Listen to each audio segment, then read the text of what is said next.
Georgia charges Trump, former advisors in 2020 election case. August 14, Reuters, former U.S. President Donald Trump was hit with a sweeping fourth set of criminal charges on Monday when a Georgia grand jury issued an indictment accusing him of efforts to overturn his 2020 election loss to Democrat Joe Biden. The charges, brought by Fulton County District Attorney Fani Willis, add to the legal woes facing Trump, the frontrunner in the race for the Republican nomination for the 2024 presidential election.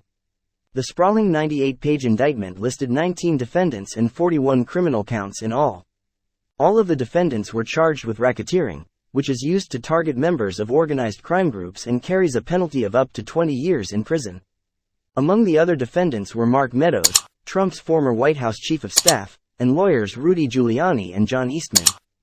Trump and the other defendants charged in this indictment refused to accept that Trump lost, and they knowingly and willfully joined a conspiracy to unlawfully change the outcome of the election in favor of Trump, the indictment said.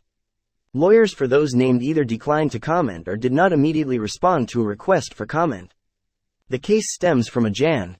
2, 2021, phone call in which Trump urged Georgia's top election official, Brad Raffensperger, to find enough votes to reverse his narrow loss in the state. Raffensperger declined to do so.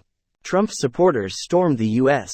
Capitol 4 days later in an unsuccessful attempt to prevent lawmakers from certifying Biden's victory.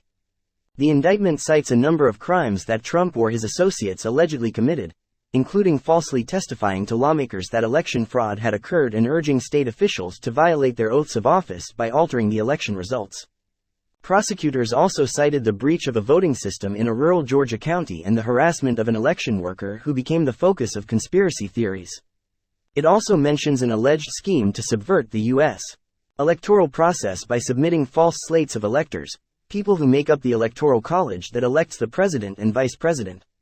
The indictment reaches across state lines, saying that Trump advisors, including Giuliani and Meadows, advanced the conspiracy by calling officials in Arizona, Pennsylvania and elsewhere seeking to change the outcome in those states.